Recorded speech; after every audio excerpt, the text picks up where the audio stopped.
이제 맨날 들었던 얘기지만 좀 정확하지 않았던 이야기들에 대해서 조금 얘기를 나눌게요. 종말론에 대해서 많이 들어보셨죠? 종말이 뭐예요? 어우, 잘 써진 좋다.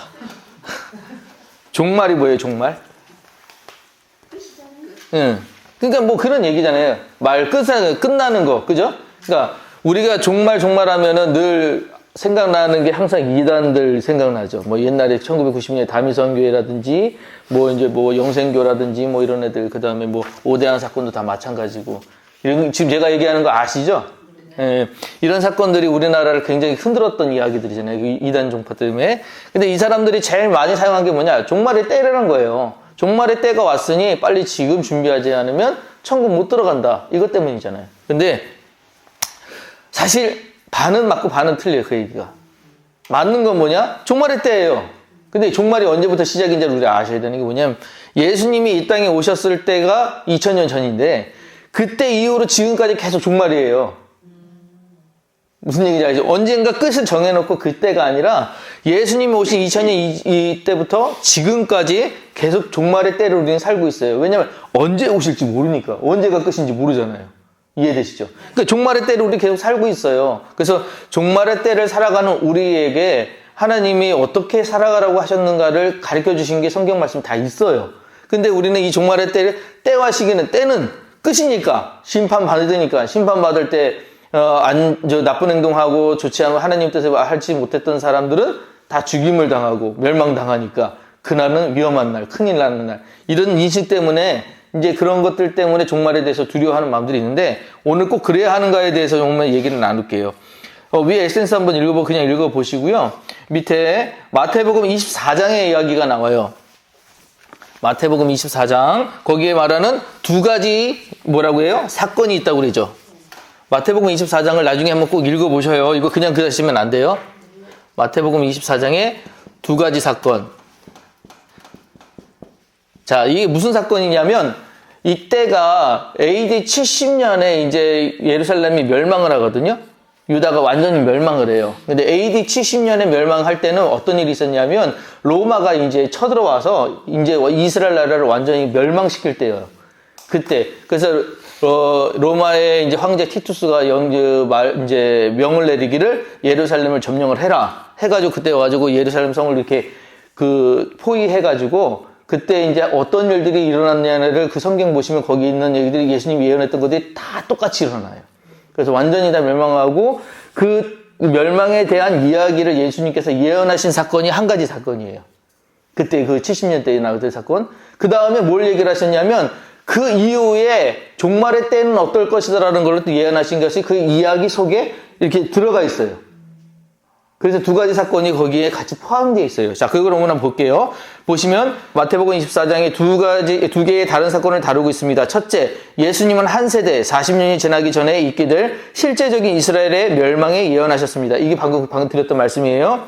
둘째가 예수님의 재림의 때가 있게 될 징조에 대한 예언을 하셨습니다. 이게 두 번째예요. 이 두 가지가 지금 하나가 한 이야기 속에 들어가 있어요. 자, 그럼 뭐 봅시다. 가로 1번.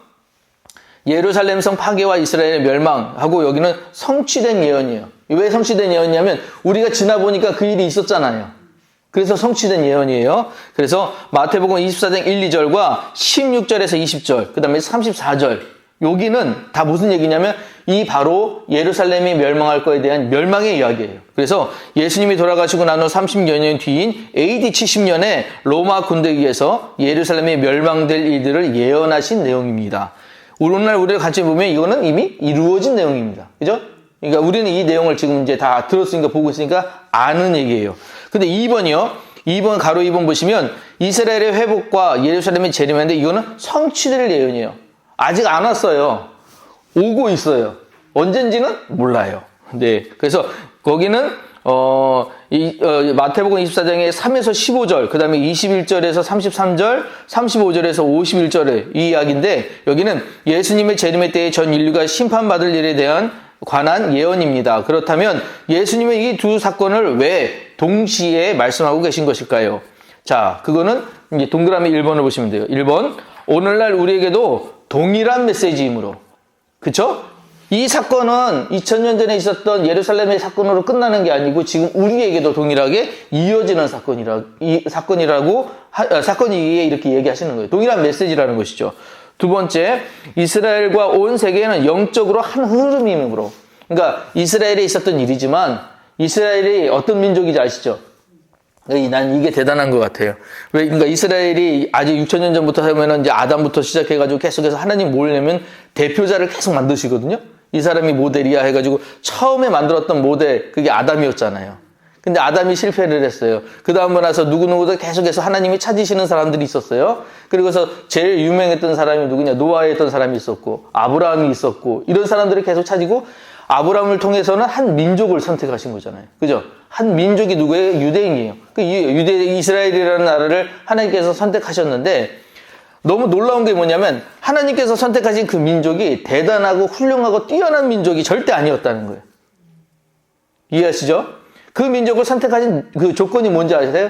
얘들이 노예였기 때문에 하나님이 선택하셨다고 얘기를 해요.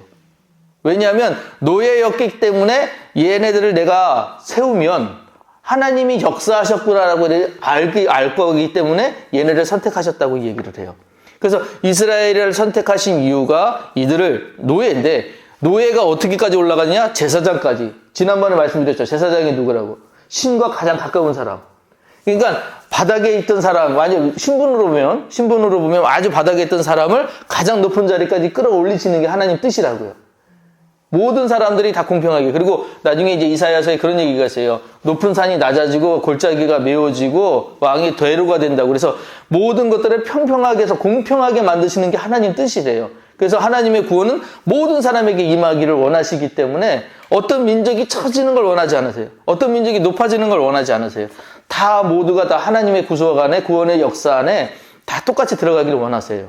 그래서 그 이야기, 그 생각 때문에 이 동일한 메시지가 지금 우리에게도 동일하게 역할을 한다는 거예요. 영향을 끼친다는 거예요. 그거를 꼭 이해를 하셔야 돼요. 그래서 두 가지 사건이 있었던 이 이스라엘의 이야기가 아니라 우리의 이야기로 들으셔야 되고, 우리에게도 적용되는 이야기라고, 이 메시지라고 이해를 하셔야 되는 겁니다. 그래서 여기 밑에 이제 그런 얘기가 나와요. 이제 AD 70년에 완전히 이스라엘이 멸망을 했잖아요. 이거 이제 역사 배우시면 아시죠? 이스라엘이 언제 다시 건국을 했는지 혹시 기억나시나요? 1948년. 1945년, 그 다음에 1948년에 이제 건국을 했어요. 근데 이전에 이게 망한 게 뭐예요? AD 70년이에요. 그러니까 여기서부터 여기까지 기간이 2000년이에요, 2000년. 그죠? 2000년 동안 이스라엘이 나라가 없었어요. 디아스포라 돼가지고 다 나라들 흩어져가지고, 그래서 이 사람들이 우크라이나 전쟁 때 이제 얘기 들어보면은 그쪽으로 이주했던 사람들 가서 환란당하고, 프랑스로 갔던 사람들 환란당하고 이런 얘기들이 계속해서 들리잖아요. 우리가 이제 역사를 통해서 알게 되잖아요. 이렇게 2000년 동안 디아스포라에서 떠돌아다니던 사람들이 이 48년에 나라를 세워요. 2000년 동안 나라가 없어요. 이게 뭐 때문에 이렇게 되느냐? 하나님이 그 약속을 주셨다는 거예요. 그래서 이때 이 사람들이 건국을 할 때 가지고 왔던 정신이 뭐냐면 시온주의예요. 시온주의 들어보셨어요? 시온주의. 시온으로 돌아가자. 시온이 어디예요? 예루살렘. 그러니까 하나님이 약속했던 그 땅으로 돌아가자라는 얘기인데, 이렇게 하고, 이거 여기가 제일 안 걸리죠.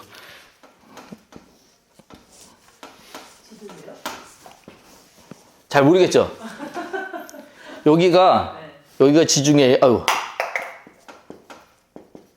이게 나일강이에요. 글씨가 좀 죄송해요. 그 다음에 이게 요단강이에요. 이게 땅이에요, 땅. 예. 그 다음에 이게 갈릴리. 그 다음에 이게 사해. 여기에 홍해. 그 다음에 여기가 페르시아만. 이게 나중에 이름이 있어요. 이게 저기 빵에다가 포크 꽂아가지고 닭다리에 여기 있어요. 얘기가. 그리고 이게 돼지발에다가 이제 뱀이 낼름거리고, 그래서 이건 티그리스강, 이건 유프라테스. 이렇게 있어요. 그래서 여기 하란 있고, 여기, 아니죠, 맞나? 여기가 하란이 있고 여기가 우루 있고 그러거든요. 네. 놀라운 게 뭐냐면 여기에 하나님이 이스라엘한테 주셨던 땅이 여기예요. 여기를 주셨어요. 여기를 가나안이라고 여기 주셨잖아요. 근데 여기에 되게 놀라운 게 뭐냐면 이 땅을 2000년 동안 들어가지를 못했어요. 이스라엘이 이 땅을 자기가 가진 적이 없어요. 근데 우리는 보세요. 우리 역사로 2000년 동안 나라가 없었던 다른 민족이 여기가 자기네 땅이라고 조정한다면 다른 나라 민족들이 어떻게 인정을 하겠어요? 안 하죠. 그래서 지금까지 싸우는 거예요. 그것 때문에. 근데 싸우는데 이 땅에 왜 들어가냐면 시온주의 때문에 들어가는 거예요. 이 사람들이. 예루살렘으로 하나님이 우리에게 약속했던 땅은 저기 있다. 그 예루살렘이 여기 있어요. 여기를 가겠다는 거예요. 여기를 우리가 들어간다. 시온으로 돌아가자. 이게 시온주의예요. 그래서 이 사람들이 여기로 이렇게 모여요. 모였는데 그게 1948년 여기에 모여서 건국을 선언하고 전쟁을 해서 아랍을 다 몰아내고 이 땅 그때 차지했던 건 여기 요만큼 사실 작은 땅이었는데 이 땅들을 계속해서 전쟁을 해가지고 여기 이제 6.1 전쟁에서 이제 애꾸는 다이안이라는 장군이 있는데 이 전쟁이 그 사람이 이 아랍에서 시리아랑 엄청 큰 싸움을 했는데 이걸 이겼어요. 6.1 전쟁에 6일 만에 여기서 아랍을 다 몰아내요. 그래서 이 땅을 다 차지를 해요. 그래서 여기 있는 지금 있는 이스라엘 땅을 확보를 하고 여기만큼 남았던 게 누구냐면 이게 가자지구 지금 싸우고 있는 거기에요. 그래서 여기를 이렇게 저기로 성벽을 쌓잖아요. 돌도 성벽 쌓아가지고 요 안에 가다 놓고 나오지 말라고. 그리고 이따 이제 얘네가 하마스가 이제 여기서 지금 땅굴 파가지고 이게 공격하고 막 그러고 살고 있었잖아요. 근데 지금 이제 이거를 완전히 다 없애겠다 그래가지고 미국이 그렇게 좀 화해해라 이렇게 하는데 안 듣잖아요. 우린 이거 완전히 밀어내겠다. 그래서 이제 하나님이 우리에게 주신 사명 감당 이제 완수하겠다 지금 그러는 거잖아요. 하여튼 모르겠어요. 근데 그것까지 하나님이 그렇게까지 하라고 하신 건지는 잘 모르겠는데 하여튼 그런 식으로 해요. 이렇게 회복을 시켰는데 하나님이 약속했던 그 약속을 믿고 있었던 그것들의 성취라고 지금 사람들은 생각하는 거예요. 믿고. 근데 우리가 생각해봐도 이스라엘에게 주셨던 이런 이야기가 하느님의 행위는 지금은 이제 모르겠어요. 정치적으로 볼 때는 얘네들이 옳다, 뭐 나쁘다 이렇게 판단은 못하겠지만 어쨌든 간에 약속의 성취는 된 거는 확실을 해요. 보잖아요. 그죠? 근데 그 약속의 성취가 이들에게만 있는 이 일이 아니라 우리에게도 동일하게 적용되는 메시지다라는 걸 우리가 이해를 하셔야 되고, 그래서 여기 보시면 이것만 일어났을 때 사실은 이들이 나라를 세웠을 때 그 일이 옳고 다음에 무슨 일이면 성령 운동이 일어났다는 게 굉장히 중요해요. 이들이 시온주의로 돌아가서 이렇게 뭐 들어가자 해가지고 자기네 땅을 차지한 것 뿐만 아니라 이들의 역사가 일어났을 때 사실은 그 마음에 불이 붙어서 계속 움직여져서 성령의 역사가 계속해서 다른 나라에서는 움직이기 위해서 일어나기 시작했다는 거예요. 그래서 19세기 말부터 시온으로 돌아가자는 시온주의가 일어나고 히브리어가 2000년 만에 다시 회복합니다. 이와 동시에 성령운동이 전 세계적으로 일어납니다. 이때부터 계속 왜냐면 성령운동이 일어나기 시작을 한 거예요. 근데 그 역사가 우리나라도 있었어요. 영향이. 그래서 오순절 성령 강림 사건은 이제 아시겠지만 2000년 전에 있었던 그 마가의 다락방에 있었던 그 사건으로 인해서 그 다음에는 우리나라에서 평양 장대현 교회 여기에서 이제 성령운동이 일어났는데 그 유명한 일이잖아요. 양반이랑 이제 종이랑 같이 예배드리고 있다가 이제 자기 죄들 고백하기 시작하면서 둘이 이제 같이 예배드리면서 서로 내가 잘못했다 회개 운동이 일어났어요. 그게 이제 장대현 운동의 그 회개 운동의 시작이었어요. 그 운동들이 계속해서 어디서 끝난지 아세요? 공주에서 끝났어요. 예, 공주에서 끝났어요. 공주에서도 똑같이 그런 부흥도 있었어요. 이제 어서 오세요. 네, 그래서 이런 것들이 계속해서 이제 일어났고, 영국에서는 이게 요한 웨슬레의 부흥 운동과 미국 아주사 거리에 있는 순복음 교단의 모태가 되는 20세기판 사도행전적 부흥 운동이 일어납니다. 그 영향들이 지금 계속해서 영향을 끼쳐가지고 48년부터 시작된 것들이 계속해서 지금 역사에서 움직였다는 거예요. 이게 나온 거예요. 자, 그래서 뭐 많이 들어보셨을 거예요. CCC나 내비게이터 이런 같은 선교 단체들이 많이 나타나기 시작했고, 1967년 예루살렘에 회복되었을 때 예수운동이라는 미국의 히피 젊은이들의 부흥운동과 예수 그리스도를 믿는 유대인들의 폭발적인 증가가 일어납니다. 그러니까 히피 지난주에 제가 설명할 때 히피라는 그 문화가 생겼을 때 음악으로 인해서 이 사람들이 얼마나 타락하는 것들을 보여주잖아요. 막 길에서도 마약하고 막 그런 거. 근데 이랬던 사람들이 이제 그 힘이 어디로 가냐? 부흥운동 하는 데로 쏟아지기 시작을 한 거예요. 그러니까 젊은이들이 막 변하기 시작하고요. 그런 일들이 나타난 거예요. 그리고 이게 쭉 내려가서 이제 교회들을 세우기 시작했는데 그때 막 나왔던 구도자 예배 뭐 이런 것들 때문에 크게 됐던 교회들이 새들백 교회라든지 아니면 웰로 크릭 교회 같은 것들이 생기기 시작했어요. 그래서 우리가 지금 알고 있는 대형 교회들이 그때 만들어지기 시작한 거예요. 자, 그리고 우리 한국에서는 익스플로어 74라고 하는 그거 기억나시는지 모르겠어요. 그게 이제 그 빌그램 목사님이 우리나라 오셔가지고 이제 그 부흥운동을 하신 적이 있는데 이런 것들을 시작했고 이제 해서 이스라엘의 격변의 역사는 전 세계 영적 기상도에 엄청난 영향을 행사합니다. 그게 48년부터 계속 이어져 온 거예요, 지금. 계속 이어져 오는 거예요. 자, 그래서 하나님은 이스라엘의 회복과 전 세계 복음을 하나로 묶어서 경영하십니다. 경영이라고 했을 때, 그 하나님의 섭리잖아요. 하나님이 이런 걸 경륜한다는 얘기 들어보셨어요? 경륜? 네. 뭘 이게 다스리고 그걸 가꾸고 하는 걸 다 경륜이라고 하는데 하나님의 경륜을 뭐라고 얘기를 하냐면 시계밖에 이게 톱니 같다고 얘기를 해요. 그래서 하나님이 전체적으로 막 이렇게 하시는 게 아니라 이쪽에서 작은 운동을 찰칵 돌리셨는데 우리가 시계가 태엽이 한쪽만 움직였는데 전체가 움직이잖아요.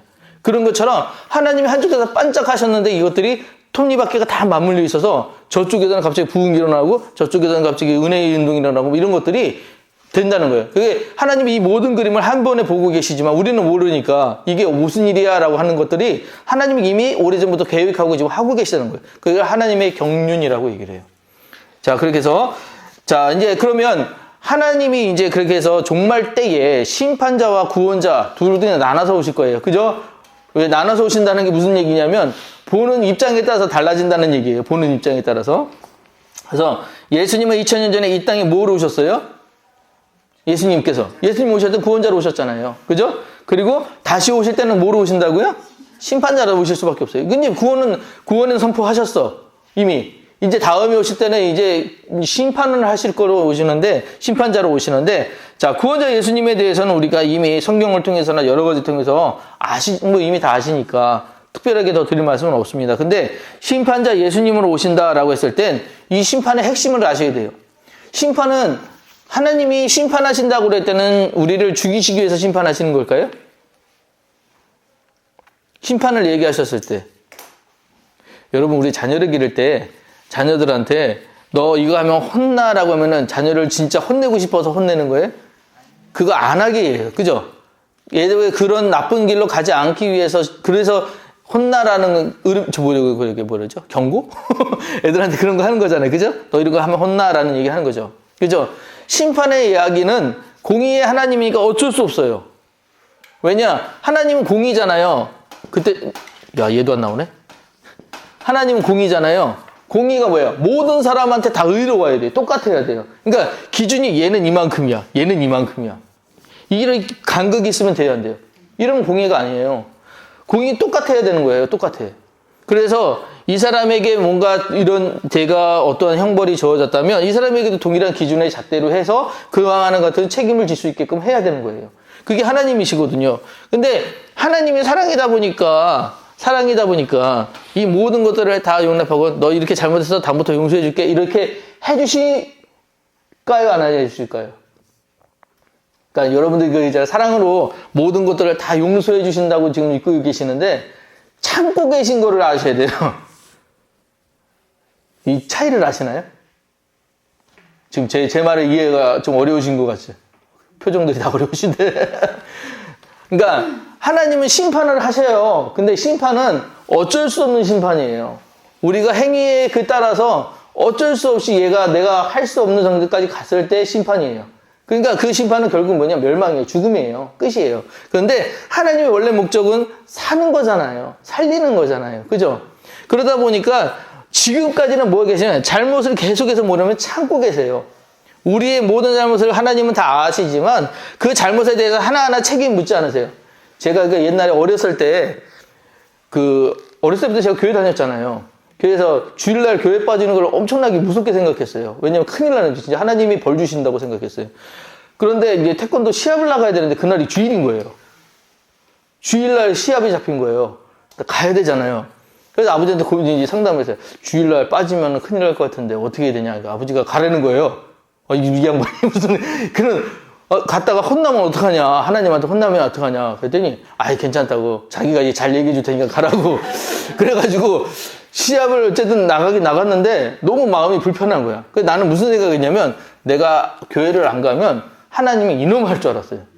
이놈하고 뭐 불호령을 내리거나 뭘 할 줄 알았어요. 그래서, 주일날 안 가는 걸 굉장히 무섭게 생각했는데, 시합 끝날 때까지 아무 문제가 없어요. 그날 끝날 때까지 아무 문제가 없었어. 마음은 불편했지만, 그냥 지나갔어요. 근데 시합이 한두 번 잡히는 게 아니잖아요. 많이 잡히잖아요. 시합 잡힐 때마다 이게 또 주일날 잡아, 그렇게. 그래서 주일날 계속 내가 가야 되는 거예요. 계속 빠졌어요. 이게 한 번은 되게 걱정됐는데, 2번 가고, 3번 가고 하니까 익숙해지니까, 이제 당연하듯이 가도 괜찮은 거예요. 근데, 그렇게 했을 때 되면 하나님이 나는 당연히, 이거 뭐 하나님이 나한테 관심이 없구나. 하나님이 나한테 이래도 괜찮구나라고 생각을 했어요. 근데 커서 보니까 그게 엄청난 걸 가져오는 게 뭐냐면 예배를 안 드리잖아요. 마음이 떠나요. 하나님으로서 마음이 떠나요. 그러니까 뭐 하나님이 안 계신 게 아니야. 내가 하나님으로 가는 길들이 이상하게 멀어지기 시작하는 거예요. 관계도 계속 만나는 사람은 친밀하지만 가끔 만나는 사람은 대면대면해지잖아요. 마찬가지로 하나님 앞에 예배 드리는 것들이 띄엄띄엄해지니까 나중엔 예배 자체가 소홀해지는 거예요. 이거 뭐 그냥 안 드려도 상관없는데 꼭 그거 중요하냐. 그러니까 예배 시간에 뭐 내가 다른 걸 해도 상관이 없고, 그런 것들이 생기는 거예요. 그러니까 제가 제일 걱정하는 게 뭐냐면 이 인터넷으로 예배 드리는 분들이 예배 오실 때는 어떤 마음으로 오시면 주님께 예배 드리겠다라는 열심을 갖고 오시거든요. 준비를 하잖아요. 이런 마음들이. 그런데 이 인터넷이 있다가 보니까 그냥 막 바쁜 거 하다가 예배 시간이네 그냥 앉아서 예배를 드릴 수도 있어요. 그 마음 자체가 사실은 많이 달라요. 많이 달라요. 그렇게 되기 때문에 예배가 소홀해질까 봐 내가 굉장히 걱정하는데 그런 부분에서 솔직하게 떨어져 있으니 그런 것들이 생기더라 이거예요. 그래서 우리가 심판자 예수님을 우리가 얘기를 할 때 예수님은 공의 하나님이시기 때문에 나중에 이제 이런 것들을 심판을 하실 수밖에 없잖아요. 그러면 뭘 했느냐? 하나님으로부터 멀어진 자는 어쩔 수 없이 멸망하러 가는 것들을 하나님은 거기를 터치를 안 하신다는 거예요. 그냥 내버려 두실 수밖에 없는 거예요. 왜냐하면 자기의 행위가 있기 때문에. 그래서 우리가 알아야 되는 건 뭐냐? 내버려 두신다고 그게 하나님이 용서하시는 게 아니라는 걸 알아야 된다고. 그냥 두신다고. 그러니까 우리는 빨리 하나님한테 멀어지는 내 마음이 문제구나 라는 걸 빨리 캐치하고 다시금 그 마음을 잡으려고 해야 되는데 안 그럴수록 계속 미끄러져요. 계속해서. 어디까지 가냐면 끝도 없어요. 어디 가면 계속해서 내려가요. 그 굉장히 조심하셔야 되는데 그런 마음들로 때문에 심판을 받는 것이지 그런 관계들 때문에 심판을 받는 것이지 하나님 처음부터 심판을 와가지고 너 멸망시킬 거야 이런 분 아니시라는 거를 이해를 하셔야 된다는 거예요. 이해되시죠? 자, 그 다음에 이제 3번이요. 재림에 대한 잘못된 이해가 있습니다. 첫 번째, 재림의 날을 알 수 있다. 없어요. 왜 없을까요? 자, 마태복음 24장 36절 시작. 그날과 그때는 아무도 모르나니 하늘의 천사들도 아들도 모르고 오직 아버지만 아시느니라. 하나님만 아세요. 하나님만. 아무도 몰라요. 그러게 이 날은 아무도 모르기 때문에 이때요 저때요 얘기하는 건 안 되는 거예요. 다미선교회 때 우리 큰 경험했잖아요. 거기 9시 뉴스까지 나와가지고 그게 뭔 짓이야. 가가지고 막 박수 치고 막 하고 그런데 결국 그렇게 되잖아요. 그죠? 자, 예수님의 재림은 분명히 있게 된 사건입니다. 왜냐하면 이미 2000년 전에 오셨던 사건들을 우리가 경험을 했잖아요. 멸망도 우리가 그 사건들을 다 봤잖아요. 그죠? 그 다음에 이제 오실 예수님이라고 말씀하고 가셨기 때문에 재림의 사건은 분명히 있는 날이에요. 그러나 재림의 때는 오직 하나님만 하신다는 거. 두 번째요. 최후의 심판은 있다 없다? 있어요. 없다가 안 돼요. 있어요. 아닙니다. 최후의 심판은 분명히 있습니다. 성경은 말세에 예수님의 심판을 부정하는 자들이 나타날 거라고 말씀하십니다. 그래서 베드로 후서 3장 3절과 4절 말씀인데 먼저 이것을 알지니 말세에 조롱하는 이에요. 죄송해요. 조롱하는 자들이 와서 자기의 정욕을 따라 행하며 조롱하여 이르되 주께서 강림하신다는 약속이 어디 있느냐? 조상들이 잔으로부터 만물이 처음 창조될 때와 같이 그냥 있다 하니. 하나님 어디 있냐 이거예요. 하나님 어디 있냐. 하나님이 언제 그런 것들 하셨냐 이런 얘기를 하는 거예요. 그러니까 우리가 믿는 우리는 주님 여기 계십니다. 우리가 함께 계십니다. 얘기를 하지만 믿지 않는 사람들은 예수님 보여봐 그러잖아요. 하나님 좀 보여봐 이러잖아요. 그럼 자기가 믿겠다고 얘기하잖아요. 이게 사실은 되게 뭐라고 그럴까요? 하나님은 망명되게 하는 거거든요. 조롱하는 거예요. 이거 굉장히 위험한 건데 이분은 뭐 이러는 거예요. 그래서 여러분 만약 누구한테 그런 얘기 듣는다면 그 영혼에서 꼭 기도해 주셔야 돼요. 저거 빨리 깨지게 해주세요. 저거 빨리 회복되게 해주세요. 그거 큰일 나요, 그거. 응?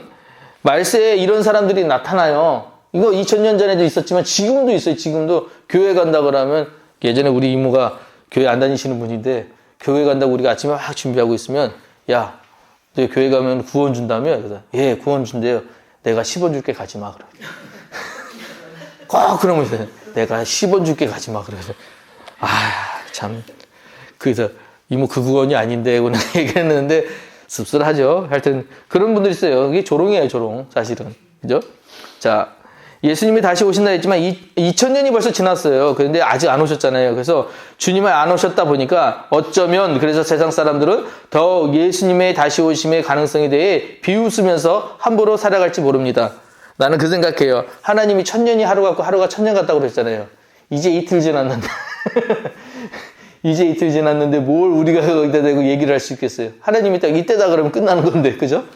참 어렵습니다. 그래서 거기 보면 또 이런 얘기들이 있습니다. 중요한 얘기예요. 그 밑에 또 내가 보니 죽은 자들은 큰 자나 작은 자나 그 보좌 위에 서 있는데 책들이 펴 있고 또 다른 책이 펴졌으니 곧 생명책이라. 죽은 자들이 자기 행위를 따라 책들에 기록된 대로 심판을 받으니 바다가 그 가운데에서 죽은 자들을 내주고 또 사망과 음부도 그 가운데서 죽은 자들을 내주매 각 사람이 자기 행위대로 심판을 받고 사망과 음부도 불못에 던져지니 이것은 둘째 사망 곧 불못이라. 누구든지 생명책에 기록되지 못한 자는 불못에 던져지더라.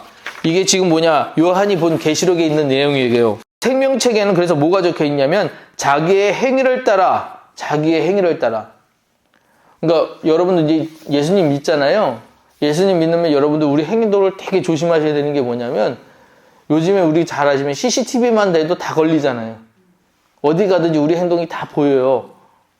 어디 CCTV 때문에 우리가 알게 된 많은 범죄들이 있잖아요. 어린이집 같은 데 보면 그 선생님이 애들 갖다 학대하는 거라든지 산부인과나 뭐 이런 데서 의사들이 나쁜 짓 하는 거라든지 이런 것들을 알게 되잖아요. 그죠? 카메라만 있어도 이렇게 드러나는 것들이 있어요.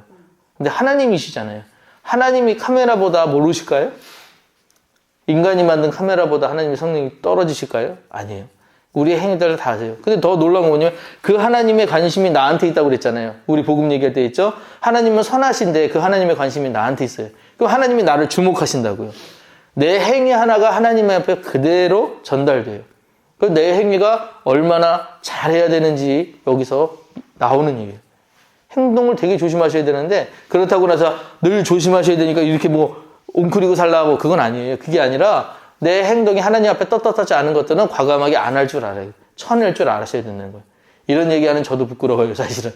저도 자동차 이렇게 있으면 빨간불 아닌데 빨간불이 지나간 적도 많고 저도 막 범죄한 거 많고 쓰레기도 함부로 버린 적도 있고 막 그런 거 있는데 사실은 그러면 안 되는 것들이에요. 그러면 안 되는 것들. 왜? 우리 행위 자체가 하나님 앞에 옳지 못한 것들을 하나님이 판단하시잖아요. 누구와 비교해서가 아니에요. 하나님 평가하실 때는 절대평가인 거 아시죠? 상대평가를 절대 안 하세요. 하나님 기준에 맞느냐 안 맞느냐가 그 평가밖에 없어요. 근데 그렇기 때문에 우리 이것도 굉장히 조심하셔야 돼요. 자, 그 다음에요. 넘어갈게요. 이제 제일 많이 드는 거. 14만 4천은 실제수. 이거 제가 설명드린 적이 있는데 기억나십니까? 14만 4천. 어디서 많이 들었죠? 어디가 많이 썼죠?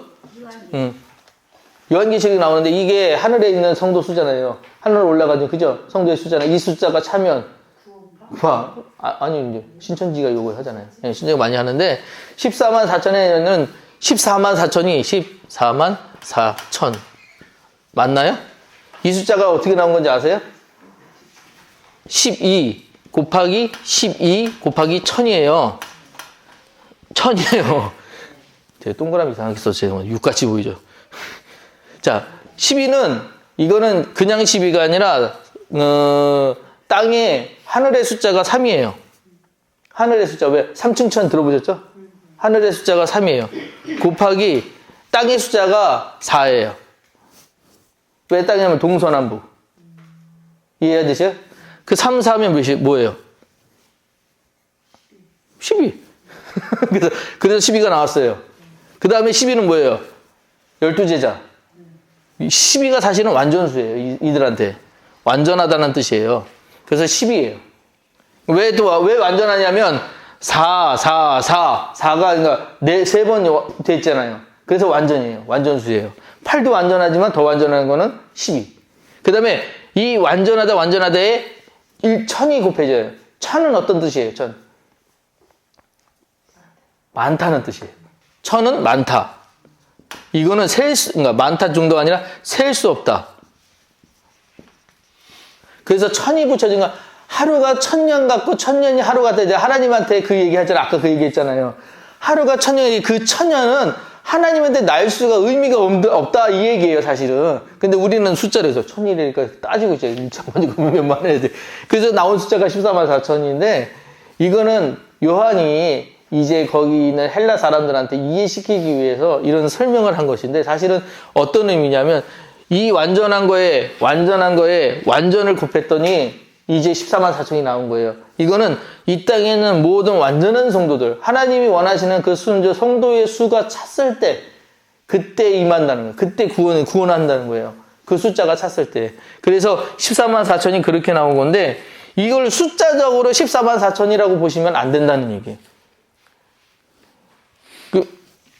이것도 아시나?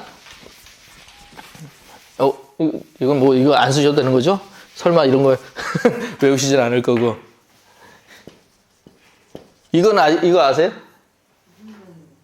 그러니까 이게 뭐예요? 이게 왜 마귀수예요? 666. 성경에 있어서 그 마귀숫자로 이게 왜 마귀숫자예요? 진짜 완전한 수는 이거거든요? 이게 진짜 이게 완전한 숫자예요. 777. 이게 완전수예요. 이거는 뭐 더 이상 완전할 수 없는 정말 완전한데 하나씩이 다 부족하죠. 하나씩이 다 부족하기 때문에 이게 짐승의 수라는 거예요. 그리고 그 헬라의 문법적으로 보면 헬라의 단어수에 보면 여섯 번째 단어에 그 6일의 그 단어들을 합치면 이게 사탄이 돼요. 이게 사탄이라는 말이 돼요. 그래서 이걸 갖다가 직접적으로 사단이라고 얘기한 게 아니라 풀었어요. 요한이 풀어가지고 이런 식으로 설명을 한 거지 666이라는 게 진짜 666이 딱 있는 게 아니에요. 그래서 왜 오맨인가 옛날 영화에? 오맨인가 영화에 가가지고 여기 머리 이렇게 했는데 머릿속에 666 있었잖아요. 그래서 마귀의 표식이다 말하는데 그건 설명하기 위해서 666이라고 한 거고 그 사실은 그거는 뭐 이제 그런 숫자의 의미 숫자가 뭘 가지거나 어떤 뜻이 있었는데 그런 것들을 갖다가 설명하기 위해서 이런 것들을 쓴 거예요. 자, 그렇기 때문에 14만 4천이 절대로 실제 수는 아니다. 그러니까 누가 와서 14만 4천이 차여야 됩니다 라고 하는 거는 아니다라는 것들을 그러니까 그런 얘기 자체가 벌써는 틀린 얘기잖아요. 그러니까 성경을 그런 것들을 분별을 하셔야 된다는 거예요. 자, 그래서 4번인데 이거는 이제 마지막 때의 징조인데 이거 한우 목사님이 이거를 쓰시면서 본인 생각이 많이 들어가셨어요. 보니까. 그러니까 본인이 이런 것들을 보니 이런 징조인 것 같다. 그러니까 제가 보기에는 한우 목사님 본인이 가지고 있는 생각이지만 본인의 의견만은 아니에요. 다른 분들 얘기들을 다 종합을 했더라고요. 그래서 보니까 마지막 때에 어떤 징조들이 있느냐. 첫째, 교통과 지식, 정보통신의 비약적인 발전이 있다. 그게 무슨 얘기냐 했더니 다니엘서 12장 4절에 많은 사람들이 빨리 왕래하며 지식이 더하더라. 이런 얘기가 있어요. 말세에 이런 얘기가 있으니까 많은 사람들이 빨리 왕래한다니까 이제 거리가 빨라지고 속력이 빨라지고 그래서 그 생활권들이 좁아지고 벌써 이런 얘기들이 그러니까 예전에 선지자들이나 이런 사람들은 이런 생각들이 있었다는 얘기죠. 자기들 영감은 아닐 거예요. 이건 하나님이 주신 어떤 영감일 거예요. 그 다음에 지식이 더하더라. 지금처럼 지식이 높은 때가 어디 있어요? 그죠? 예, 과거보다 지금 AI 챗 GPT가 이런 데다가 여러분 모르는 거 한번 물어보세요. 다 못하는 게 없어요. 거의 다예요. 거의 다. 그 정도예요.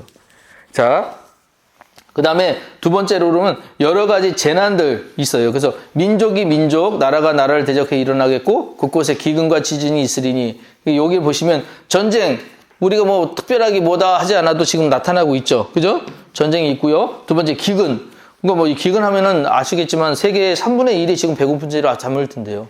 우리는 지금 이렇게 잘 먹고 잘 사는데 아직도 먹는 것 때문에 고생하는 아프리카나 이런 인도나 이런 분야에 그런 빈민족들이 있더라는 거예요. 근데 우리나라도 사실은 좋은 데는 좋은데 저기 산골이나 아니면 진짜 한대로 어려운 상황 당하는 사람들도 있어요, 사실은. 그죠? 이런 것들. 그러니까 이런 사람들까지 다 우리가 지금 뭐라 그러니까 기근이 있는 것이 지금도 있잖아요. 이런 것들이 징조다라고 얘기하는 것들이. 그리고 지진이요. 지진이 계속해서 일어나고 있는데 여기 보니까 난 이거 처음 알았어요. 지난 70년간 세계 각지의 규모의 7.0 이상의 지진이 발생한 적은 600회가 넘는데요.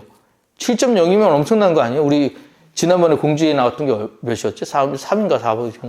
그죠? 그러니까 그 정도만 해도 아파트 이렇게 막 움직였잖아요. 그죠? 다음날 되니까 다 들었냐고 막 나보고 물어보시고 막 그러던데 7이라고 그러면 엄청난 건데 이게 벌써 전 세계적으로 600회가 넘는다고 그러는 거는 이거 그만큼 안전하지 못하다는 얘기잖아요. 그죠?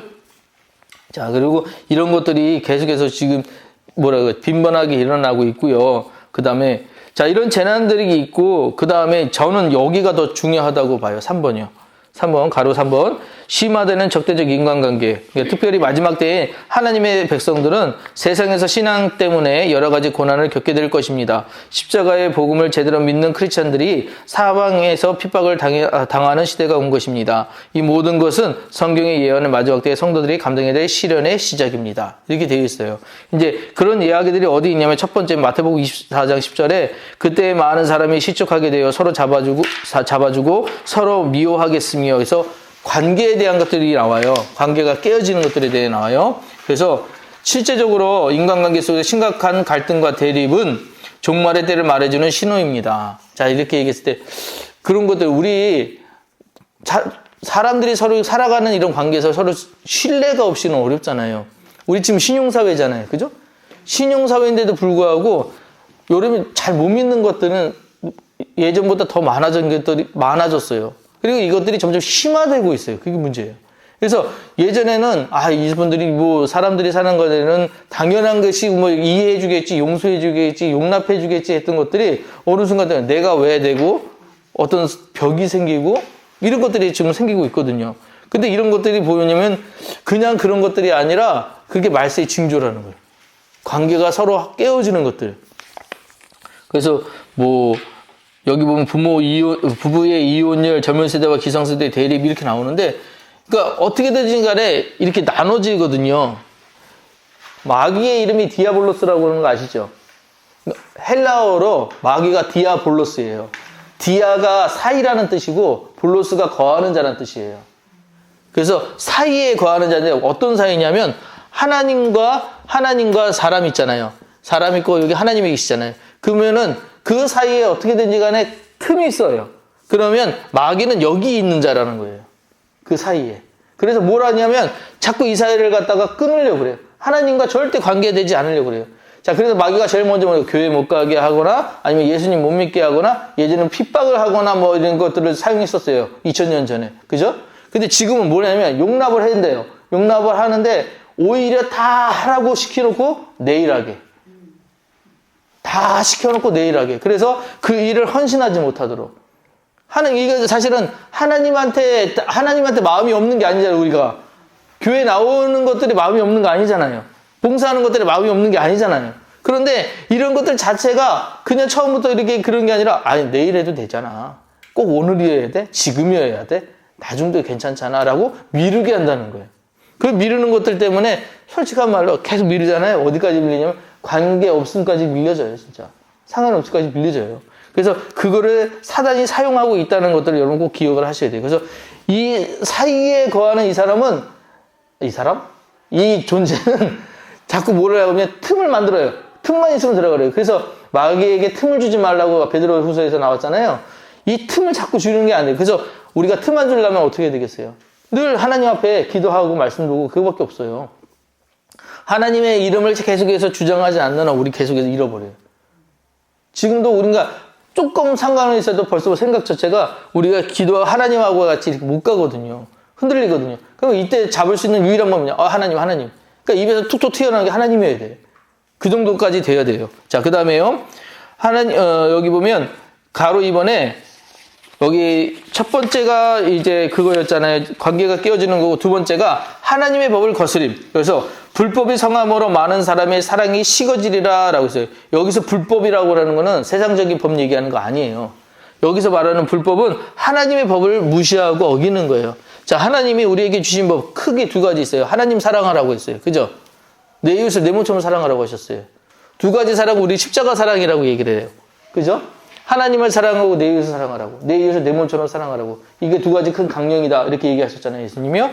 그래서 사랑이라는 것들 하나 묶어가지고 이것을 이야기를 하셨는데, 자, 불법은 뭐예요, 그러면? 사랑하지 않는 거예요. 그게 불법이에요. 아유, 목사님 사랑하지 않았다고 나서 그렇게 심하게 얘기를 하셔도 됩니까? 돼요. 왜냐면 하나님의 법에서 어긋나가니까. 이거 되게 말이죠. 하말티아 그 말씀드렸죠. 죄. 야, 신난다. 죄가 뭐예요, 죄? 히브리 말로 하타라고 그래요. 헬라 말로 똑같아요. 하마르티아. 하타나 하마르티아 똑같이 뭐냐면 관역에서 벗어난 거예요. 여기를 이렇게 꽂혀야 되는데 벗어났어요. 여기다 꽂힌 거야. 오만대다. 이게 죄예요. 죄를 정의하는 게 관역에서 벗어남. 십자가에 정해졌고 십자가의 사랑이라는 것들을 정해놨었어요. 하나님이. 이게 사랑이야. 사랑해야 돼. 이게 하나님의 법이에요. 그럼 그 법에서 벗어난 것들은 다 뭐예요? 이제 죄예요. 그게 불법이라고요. 불법. 그런 불법들이 지금 성행하게 될 거라고요. 하나님이 용서해라, 사랑해라, 이해해라 라고 얘기하시면 그대로 가면 돼요. 그러면 그 지키는 자들은 하나님의 성도예요. 그러니까 법도 마찬가지잖아요. 법을 지키는 자들에게는 문제가 없지만 법을 안 지키는 자들에게 문제가 되는 거죠. 마찬가지로 하나님이 사랑이라는 것을 이야기하실 때 사랑하는 자들에게는 문제가 되잖아요. 절대 문제가 되죠. 근데 사랑하지 않는 자들에게 문제가 되는 거예요. 법에서 벗어난 거예요. 그러면 왜 안 할까요? 왜 안 할까? 손해 같아. 남들 다 안 하잖아요. 남들 다 힘들게 살고 어렵게 살고 뭐 이렇게 해가지고 다 그래가지고 내가 그거 하면서 더 성공하거나 잘 되거나 그러면 누가 안 하겠어요? 다 하지. 근데 그런 어떤 이 세상의 유익과 이익에서는 전혀 상관없는데 사랑만 하래. 그래 내가 저 사람도 안 하는데 나만 그렇게 꼭 헌신해야 돼? 저 사람도 안 하는데 꼭 나만 사랑해야 돼? 라는 비교가 생겨요. 비교를 하지 않는 게 뭐 좋은 게 아니라 비교도 필요할 때가 있지만 비교해서 안 될 것들이 뭐냐? 이런 것들이에요. 내가 하나님 앞에 잘 보려고 했던 이런 것들이 의의가 돼서는 안 돼요. 그래서 왜 우리 칭찬 좋아하시죠? 칭찬 받는 거 좋아하세요? 칭찬하는 거 좋아하세요?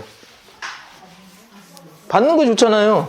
칭찬하는 거. 근데 대개들 칭찬을 하는 것을 되게 그러니까 막 말로 하는데 칭찬 받는 것에 되게 우리 안 익숙하지 않아요?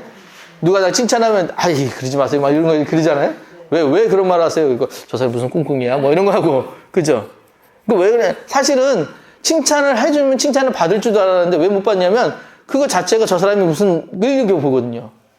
진짜 그 사랑에서 벗어난 행위들을 우리가 하고 있는 거예요, 사실은. 그러니까 뭐 저도 그래요. 그러니까 누가 나한테 와가지고 아유 목사님 말씀 좋았습니다. 그러면 정말 그 감사하게 받아요. 지금 감사하게 받고 싶어요. 근데 뭐가 또 뭐가 또 어떻게 내가 그건 뭐가 아닌데 이상하다.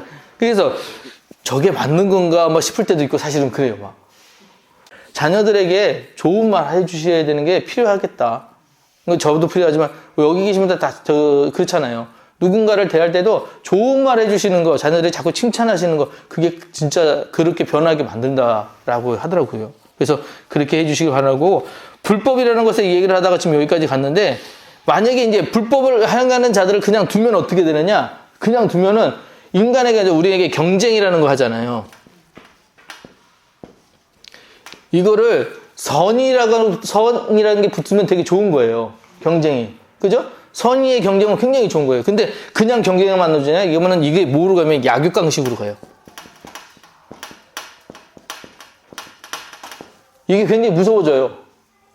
남자들끼리 군대 보내놨잖아요. 그러면 훈련소라는 곳에 들어가요. 훈련소라는 곳에 들어가면 거기에서 똑같이 걔네들 다 똑같은 계급이잖아요. 다 훈련병인들이니까. 근데 웃긴 거 아세요? 그 안에서 서열이 생겨요. 뭐 때문에? 힘 때문에. 힘으로 서열이 생겨요. 그래가지고 저도 이제 그런 경험한 게 뭐냐면 갔는데 애들이 힘드니까 들어오자마자 물통을 잡은 거예요. 물 마시려고 서로 마시려고. 그러면 물통이 하나밖에 없으니까 물이 줄어들잖아요. 그러니까 이 먼저 좀 큰 애들이 먼저 이거를 선점을 했어요. 뒤에 애들한테 그래서 나눠주는 거예요. 지들이 다 먹고. 이거 불합리하잖아요. 그래서 너희들 왜 그렇게 하냐라고 했더니 막 그런 뭐야 싸움이 나기 시작하고. 그러니까 남자들 가는 데는 그런 것들이 있더라고요. 경쟁이에요, 사실은. 사실이 그게 세상적인 원래 동물적으로 볼 때는 당연한 거예요. 약육강식이니까 약한 것들은 그냥 잡아먹힐 수밖에 없어요. 근데 이게 우리는 아니라고요. 우리는 그 경쟁에서 선의가 붙어야 돼요. 우리는 뭘 하냐? 사람이 가치 있는 공평한 공의의 하나님이기 때문에 주어진 모든 것은 다 같아요. 조건들이 다 같아요. 그래서 뭘로 싸우냐? 누가 더 착하냐로 싸우는 거예요. 누가 더 섬기느냐로 싸우는 것이지 우리는 절대로 이런 거 뭐래 내가 더 가시려거나 내가 더 누리려고 하는 거로 싸우는 게 아니라고요. 그래서 여기 우리 그러니까 세상은 이렇게 가니까 우리는 어떻게 되냐? 반대로 가야 되는 거예요. 당연한 거예요, 이거는. 그 차이만 아셔도 벌써 엄청나게 생활들이 달라져요. 세상처럼 안 살려고 하잖아요. 그것만 가지고도 우리 생각이 달라지고 삶이 바뀌어지고 많은 것들이 바뀌어요. 자, 그리고 네 번째요. 가짜 그리스도들이 일어나요. 가짜 그리스도. 이게 이제 지금 이제 우리가 계속 얘기하는 게 저기잖아요. 그 마지막 때의 징조들에 대해서 지금 얘기하고 있는데 여러 가지 재난들, 그 다음에 심화되는 적대적 인간관계에서 뭐가 나오냐면 여기에 가짜 그리스도들이 일어난다. 그러니까 이상한 기준들이 자꾸 생겨나요. 자꾸 기준들이 생겨나가지고 이게 진짜다 이런 것들이 있는데 이거는 고린도 교회도 있었고요. 지금 우리에게도 있는 거예요. 자, 근데 저 놀라운 거 뭐냐면 제가 그때 우리나라 예수가 30명 있다고 그랬었다고 기억나세요? 네. 찾아보니까 그새 20명이 늘었더라고요. 우리나라에 예수가 50명이 있어요. 자기가 예수라는 사람이. 그래서 이 사람들이 계속해서 다 자기가 예수래. 근데 처음부터 예수가 아니야. 처음부터는 자기도 다 이렇게 좀 어떤 목회자고 어떤 지도자고 막 그랬어요. 근데 어느 순간에 보면 얘들이 갑자기 그 자리에 내가 와 있어요. 내가 예수야. 내가 그 대신 왔다는 거예요. 예수님 큰형, 자기는 작은 뭐 이런 것들로 그렇게 오는 거예요. 와가지고 자꾸 사람들을 선동을 해요. 그래서 여기 보면은 마태복음 24장 4, 5절 말씀. 예수께서 대답하여 이르시되 너희가 사람의 미혹을 받지 않도록 주의하라. 많은 사람이 내 이름으로 와서 이르되 나는 그리스도라 하여 많은 사람이 미혹하리라. 그죠? 미혹이요. 이 단어 되게 잘 읽으셔야 돼요. 미혹이요. 어디 많이 들었죠? 마귀가 우리를 넘어뜨리게 하기 위해서 쓰는 방법, 시험이라는 게 있었잖아요. 마귀가 쓰는 시험이 뭐예요? 네, 템테이션이에요. 템테이션이 뭐예요? 유혹이죠. 자, 유혹한다는 건 뭐예요? 내가 좋은 걸로 자꾸 꼬시는 거예요. 그죠? 미혹한다는 건 뭐예요? 좋은 것으로 꼬시는 거예요. 이게 더 좋아 보이는 것으로 꼬시는 거예요. 그래서 여러분 눈에 보기 좋은 게 아니에요. 착하게 보인다고 착한 게 아니에요. 진짜 그 사람이 착해야 착한 거예요. 열매를 보셔야 돼요. 사람이 어떻게 그러면은 당장 만났는데 열매를 봅니까? 이럴 수 있잖아요. 아니요. 그 사람이 삶의 행동들의 열매들이 나와요. 진짜들은. 그래서 저는 이제 성령의 9가지 열매 얘기를 할 때 그 사람 삶의 성령의 9가지 열매가 맺어지지 않으면 저는 성령 안 받은 거라고 생각을 해요. 근데 어떤 거냐? 사랑, 화평, 또 충성 이런 것들이 그 삶 속에 없잖아요. 그러면 뭔가 결핍된 게 아니라 그 자체에 아직 성령님의 확 못 잡힌 사람이라고요. 마귀는요, 이거 되게 잘 알아가지고 그렇게 보이게끔 되게 가장을 잘해요. 그렇게 보이게끔 되게 잘해요. 근데 실상은 그 사람이 굉장히 나쁜 사람. 그래서 제가 지난번에 설명할 때 그 얘기 썼나요? 5년 동안 그 마당 쓸었는데 알고 돈 빌려가가지고 나를 사람, 몇백억만 나를 사람. 그 얘기했어요. 얼마나 착했으면 사람들이 그 사람에게 그렇게 다 이렇게 마음을 줬겠어요. 겉으로 보이기는. 근데 그렇게 그 사람이 그럴 줄을 누가 알았겠냐고요. 그러니까 미혹계가 마귀가 쓰는 방법이에요. 그래서 이런 사람들이 자꾸 나타난다나 미혹하게 한다는 거, 흔들게 한다는 건 이게 말세의 징조다라고 이해를 하시면 돼요. 지금도 나타난다는 건 아직 때가 됐구나 하고 우리는 그러면 더 마음을 다하고 행동들을 조심하고 하셔야 된다는 얘기죠. 그 다음에 마지막에 성도들의 환란이 있어요. 교회와 성도들의 환란. 교회가 힘들어지고 성도들이 힘들어져요. 뭐에 힘들어지냐? 믿는 것에 힘들어지는. 하나님을 섬기는 것에 힘들어져요. 그러니까 예전처럼 뭐 교회 가면 핍박하고 때리고 뭐 이러고 그거의 문제가 아니에요. 예전에는 그렇게 했다니까요, 사단이. 그럼 요즘에 뭐라냐면 다 가래요. 다 하래요. 하고 나서는 뭐냐면 내일 하라고 그래요. 교회가 왜 힘들어지는지 아세요? 교회가 왜 힘드냐면 뭐가 없어서 힘든 게 아니에요. 그걸 할 사람이 없어서 문제예요. 봉사나 헌신할 사람들이 없어요. 그러면 성도들은 왜 힘든지 아세요? 내가 믿는 그 믿음들 가운데서 해야 되는 그 상황에 자꾸 다른 유혹들이 있기 때문에 힘든 거예요. 이제는 뭐 행위가 어떻게 힘들어서 뭐 삶이 힘들어서 그래서 교회 못 나오고 예수 못 믿는 경우는 거의 없어요. 지금 그런 사람들은 있죠. 북한이나 아니면은 진짜 지하교회 하시는 분들. 지금도 이제 그 세터민들 가고 오시는 것들 그런 거 보면은 지하교회는 너무너무 지금 핍박이 너무 심해서 지금도 발견되면 다 죽이잖아요. 공개 처형하고 뭐 그런 거 하잖아요.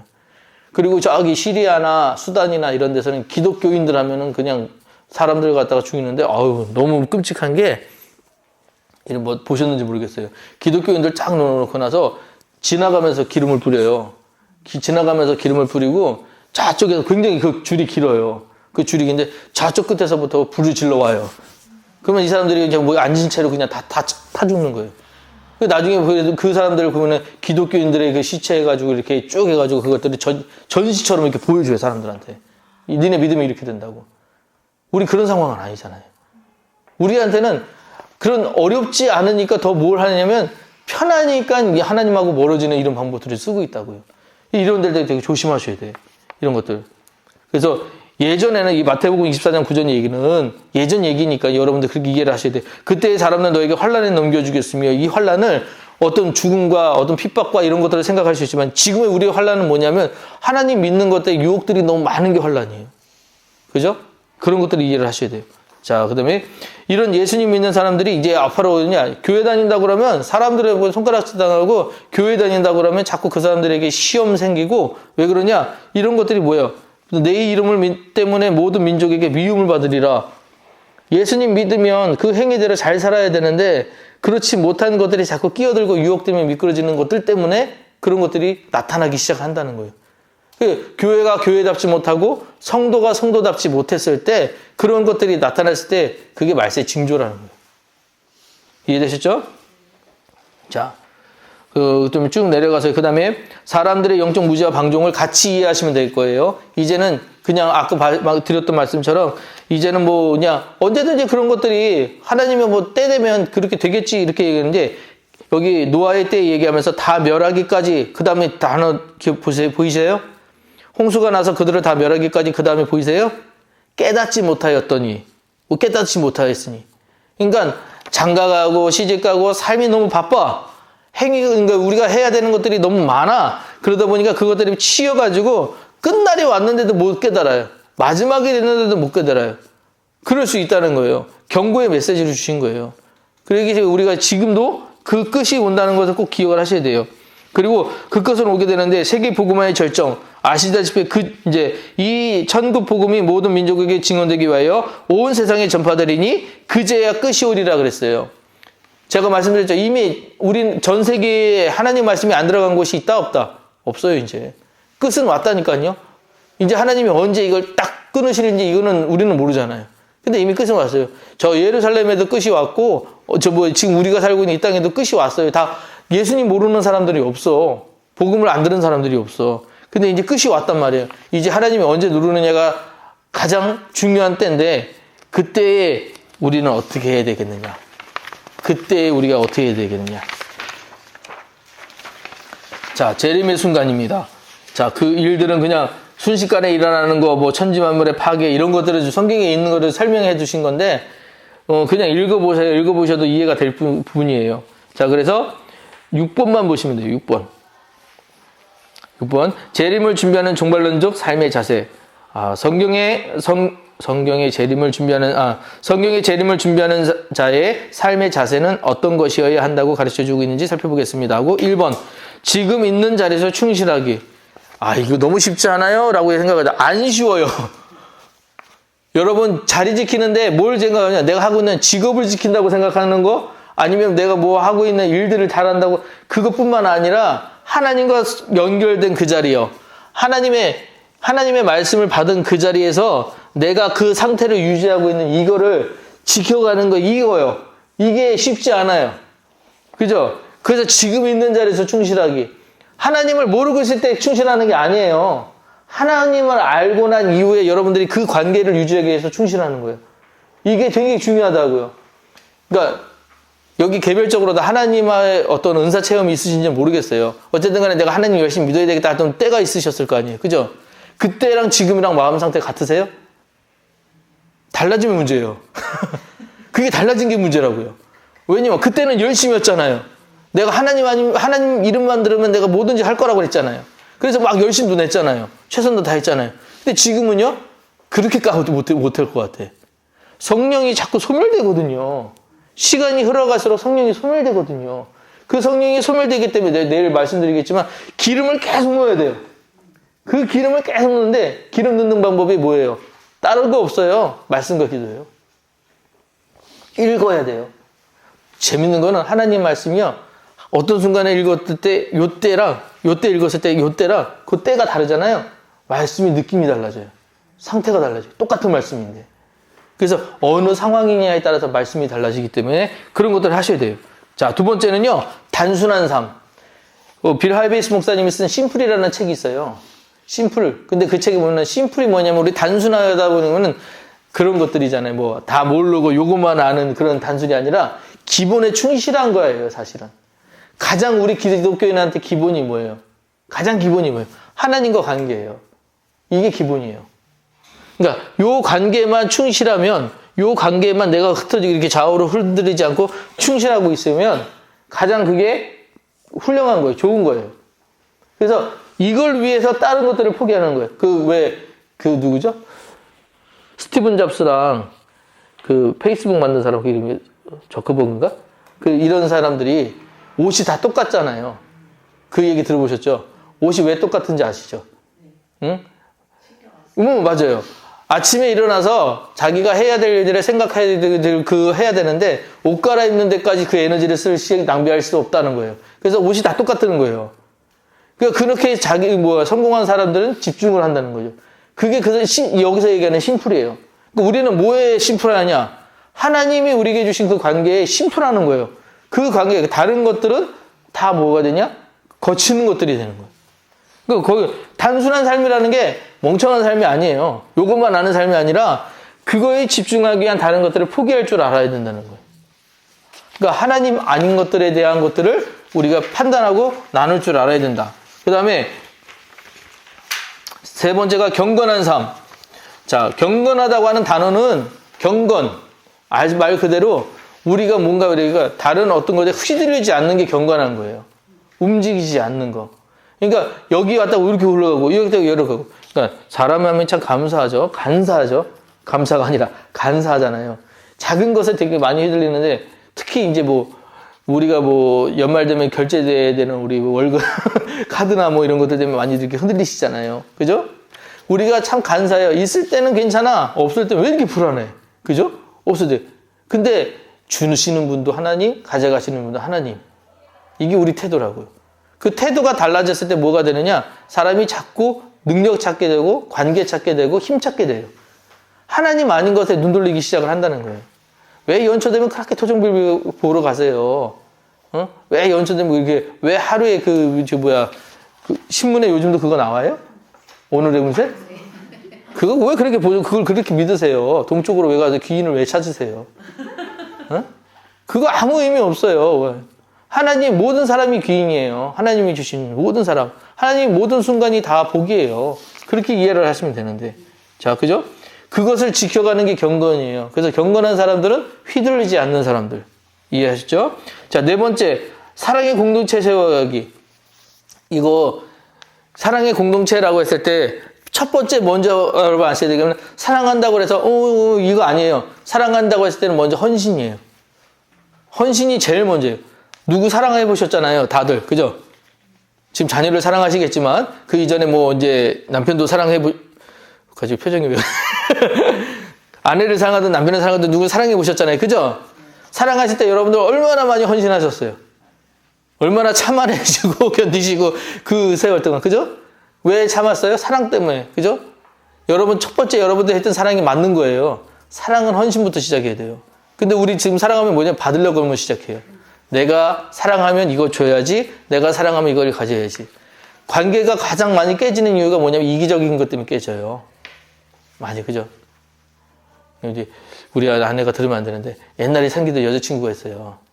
얘는 이제 이 친구랑 깨졌어요. 깨진 이유가 뭐냐면 5월 14일 날이 로즈데이라면서요. 응? 5월 14일 날이 로즈데이래요. 난 무슨 데이를 몰라요. 2월 14일 뭐 이런 거 이렇게 있잖아요. 무슨 짜장면 먹는 날 있고 그런 거 있잖아요. 몰라요. 근데 다 지나고 나는데 한 번도 준 적이 없어요. 그런 걸. 근데 5월 14일이 됐는데 얘가 만나자고 해서 만나러 나갔는데 날 보더니 가는 거예요. 왜 가냐고 했더니 손에 아무것도 없다는 거죠. 왜 없니? 뭘 줘야 되느냐. 이거 장미꽃이 있어야 된다면서요. 그러니까 다른 친구들 다 받았는데 자기만 못 받았다는 거예요. 그래서 간다는 거예요.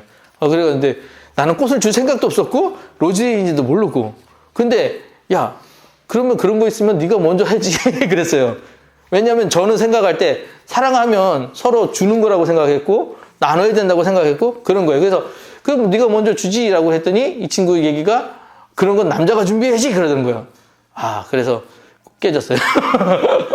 그래서 그런 생각 때문에 깨졌어요. 벌써 오래된 얘기예요. 아내님 만나기 전에 오래된 얘기인데 사랑에 대한 생각들이 달라요. 내가 사랑하면 저 사람이 나한테 이만큼 줘야 된다고 생각하는 아니 그러면 사랑하면 안 돼요. 사실은. 그러면 사랑이 시작이 안 돼요. 헌신부터 하면은 사랑이 돼요. 내가 포기하고 내려놓고 낮아지게. 근데 하나님 사랑도 비슷한 거 아세요? 하나님이 계속 우리한테 주고 계셨어요. 근데 하나님이 뭘 포기하게 시키냐면 네가 갖고 있는 그 기준을 자꾸 내려놓게 만드세요. 내가 갖고 있는 어떤 욕심들을 자꾸 내려놓게 만드세요. 그게 많이 낮춰졌을 때 비로소 보이기 시작하는 게 뭐냐? 여기까지였어? 이것도 하나님이 하신 거였어? 이게 보이거든요. 그래서 거기까지 내려놓는 것까지가 우리 사랑해야 할 수 있는 자격이 되는 거예요. 그래서 사랑의 공동체를 세워간다 할 때 제일 먼저는 뭐냐? 헌신이에요. 자, 그러면 그 헌신한 사람들이 모여서 뭘 하느냐? 당연히 낮아진 마음들로 서로 할 수 있는 게 뭐예요? 다 격려해요, 위로해요. 그렇게 할 수밖에 없어요. 그 다음부터 채워지기 시작하거든요. 그러면 그때 채워진 거는 이전에 가지고 있던 것과 비교할 수 없는 기쁨이 커요. 그 김수로라는 배우가 옛날에 그런 얘기라고요. 저기 동생이 되게 나이 차이가 많이 나나 봐요. 그래서 김수로라는 배우가 이제 가장 역할을 많이 했나 봐요. 근데 동생이 뭐 좀 사달라고 막 이렇게 얘기를 하면은 한 번에 안 준대요. 그래서 그거 꼭 필요하냐 물어보고 한참 지난 다음에 너 그거 꼭 있어야 되냐 물어보고 이런 식으로 계속해서 물어본대요. 근데 어느 날 이 친구가 거의 포기할 때쯤 가서 툭 던져준대요. 그 원하는 거를 이거 오다 주었다고 이런 식으로 준대요. 그러면 이 친구가 포기했다가 그걸 받으면 너무 고마워한다는 거예요. 너무 감사한다는 거예요. 그 마음이 그렇다는 거예요. 그래서 그 낮아진 마음으로 내가 선물을 받으니 막 그게 더 기쁨이 커진다 이런 얘기인데 실제로 그렇게 하시라는 얘기는 아닙니다. 네, 그 다음에요. 자, 전도와 선교하는 삶. 아까 여기 사랑의 공동체는 기본이 헌신과 거기서 이제 신뢰를 쌓아갔다면 그 다음부터 하는 건 뭐냐면 전도와 선교하는 삶이에요. 확장이에요. 그 다음부터는 넓어지는 거예요. 좋은 건 나눠 먹는 거잖아요. 좋은 건 나누는 거잖아요. 가장 좋은 거 나누는 게 뭐냐? 하나님이에요. 이런 관계 나누는 게 가장 좋은 거예요. 그러니까 성경 공부도 여러분들이 계속 하셔야 되는 게 뭐냐면 성경을 보면서 하나님 말씀을 알았잖아요. 이거를 나만 알고 하나님 다른 사람들에게 전할 수 있는 지식을 얻기 때문에 이게 좋은 거예요. 그러니까 하나님 얘기하라고 그러면 단적으로 그냥 좋은 분이야 이렇게 하면은 뭐가 좋은데 라고 얘기해서 설명할 수 없잖아요. 근데 내가 하나님 말씀을 보니 이런 부분들이 있었는데 이런 것들이 정말 너한테 도움이 될 것 같아 라고 설명해 줄 수 있다면 하나님에 대해서 훨씬 더 깊이 알고 더 잘 알게 되겠죠. 이렇게 전달하기 위해서 우리가 성경을 알아야 되고 그렇게 또 우리가 관계 확장을 해 나가야 하나님의 나라가 더 확장되는 거죠. 우리 그러기 위해서 부름받은 사람들이라고요. 나중에 소명에 대해서 한 번 더 설명을 드리겠지만 소명이라고 하는 건 콜링이라고 하는 거예요. 하나님이 이 자리로 여러분들을 콜링하셨어요. 부르셨어요. 그래서 하나님 말씀을 들으셨어요. 들었으면 나는 좋은 말이야 하고 사장시키면 안 된다는 얘기예요. 콜링했으면 나는 다시 프리치하는 거예요. 다시 나가서. 다른 사람들에게 이야기하고 전달하고 이런 것들 하셔야 된다는 얘기예요. 자, 그래서요. 이렇게 된 사람들 자, 어떻게 살아가느냐. 히브리서 10장 24절과 25절 같이 한번 읽겠습니다. 시작. 서로 돌아봐 사랑과 선행을 격려하며 모이기를 패하는 어떤 사람들의 습관과 같이 하지 말고 오직 권하여 그날이 가까움을 볼수록 더욱 그리하자. 하나님에 대해서 계속해서 전달해야 될 것은 이제 우리가 종말의 때이기 때문에 더 하는 거예요. 마지막의 때이기 때문에 더 하나님 말씀 전하고 더 전달해야 되고. 자, 그래서 이런 사람들에게 주시는 하나님의 복은 뭐냐? 다니엘서 12장 3절 시작. 지혜 있는 자는 궁창의 빛과 같이 빛날 것이요 많은 사람들을 옳은 대로 돌아가게 한 자는 별과 같이 영원토록 빛나리라. 세상의 명예는 가장 많이 올라가야 대통령이잖아요. 요즘 대통령은 좀 어렵긴 하죠. 그죠? 응? 근데 이 땅에서 가장 많이 올라갈 수 있는 게 거기까지라고 하시죠. 왕이라고 합시다. 그죠? 근데 왕이 빛나봐야 얼마나 빛나요? 인생의 70년? 우리 대통령 하면 가장 빛나봐야 4년, 5년? 그거 보면 빛나잖아요. 그죠? 근데 하나님이 높여주신 거는 언제까지 빛나냐? 별과 같이래요. 별은 영원이에요, 영원. 그죠? 가장 그 사람의 그 삶에 대해서 이 사람은 이랬던 사람이야 라고 높여주시고 영광 주실 것이라는 거예요. 그게 하나님이 거기까지 세워주신다는 거예요. 우리는 뭐 가지고 가느냐? 하나님 약속 믿고 가는 거예요. 약속 믿고. 그래서 오늘도 더 선하게, 오늘도 더 거룩하게, 오늘도 더 경건하게 이렇게 살아가는 게 우리 목표예요. 그래서 많은 사람들에게 별과 같이 빛나신 여러분 되시기를 주의 이름으로 축복합니다. 질문 있으실까요?